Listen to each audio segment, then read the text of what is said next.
If you have a special needs child, this is absolutely a question that you've asked yourself. Every special needs parent wants to know what happens to their child after they're gone. Okay? So every special needs parent has actually asked themselves, what if my child is never able to support themselves? Right? And some special needs parents are actually convinced that their child will never be able to become independent. Just based on the fact that you know your child, you know their limitations, you know their abilities, you know what they are and are not able to do. And like I said, raising a child with autism for 25 years, I've had a number, countless conversations with moms, with parents, um, throughout my son's, life, childhood, school age years with other parents with special needs kids, and especially recently because of his age, because he's been a student at Georgia State. I've spoken to other moms, and especially single moms who have young adults with special needs, and they're like, I'm the primary caregiver, the only caregiver for my son, my child, my daughter. What happens to my child if something happens to me? Now, a lot of parents are okay with, you know what? I'm just going to take care of my kid. My kid doesn't have to live anywhere else. I would be afraid for my kid to live somewhere else. I would worry, about my kid if they live somewhere else without me. I'm okay with them living here.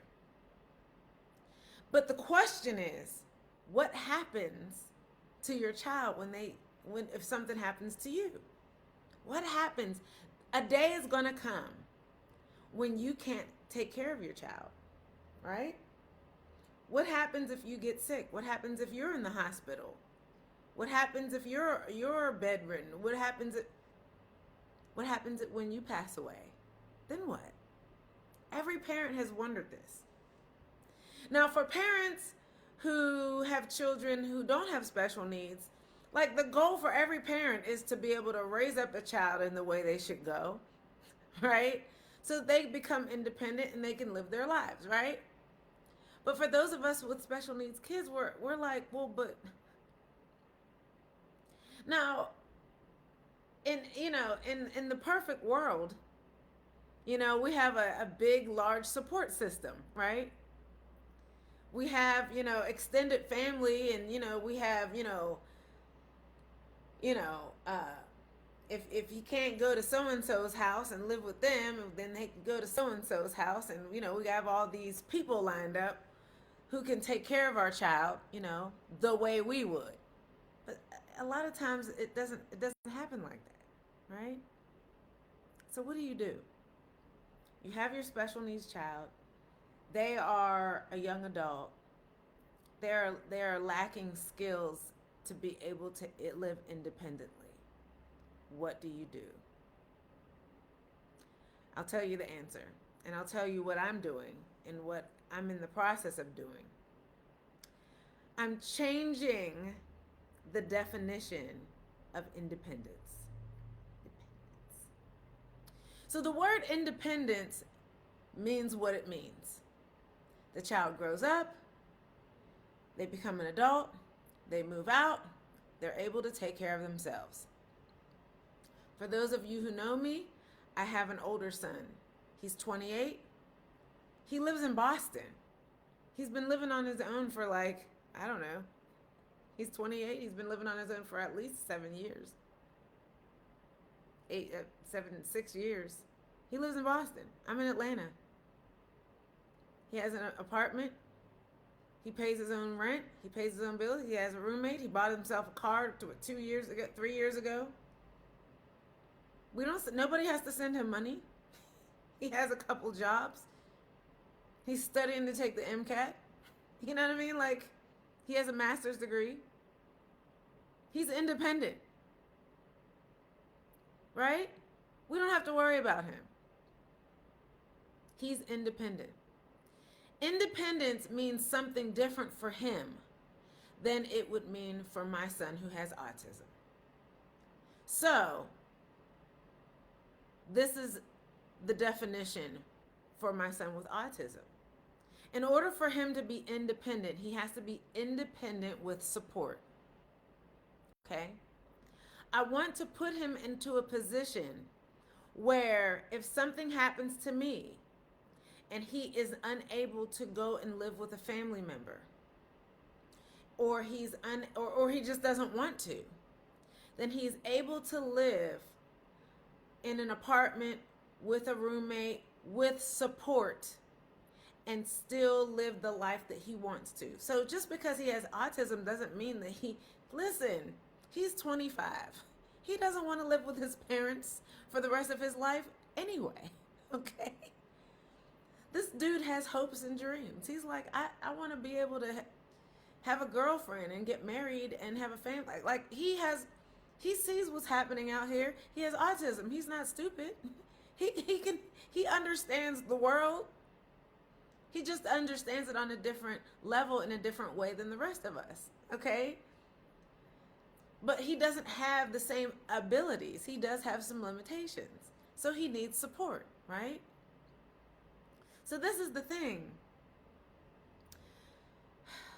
The problem with saying, well, he can just live with family members. You know, maybe we have some family members that wouldn't mind taking him in. It will possibly change his quality of life, okay? Nobody is going to take care of my son the way I am.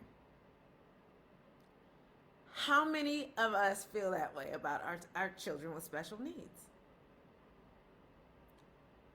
Really? So the thing is that, you know, if Hassan had his way, he's like, I don't want to live. I want to live, if I move out, I want to live on my own. I want things done a certain way.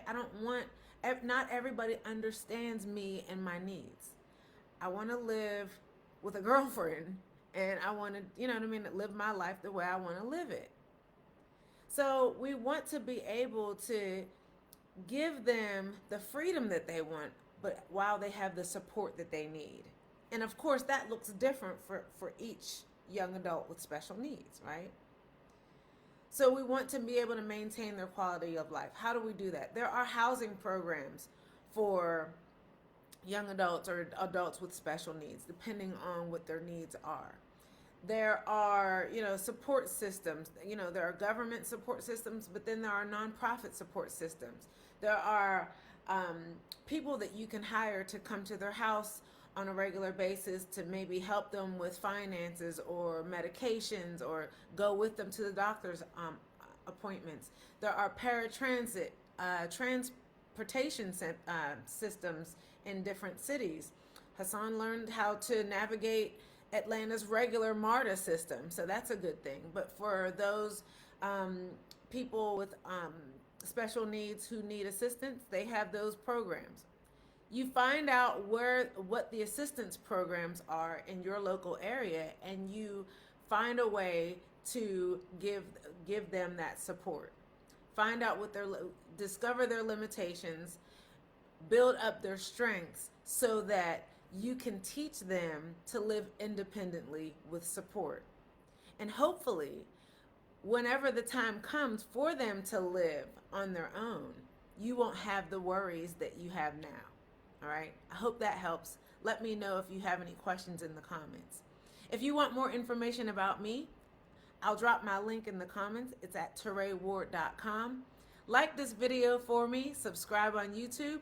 Thanks for watching, and I'll see you next time.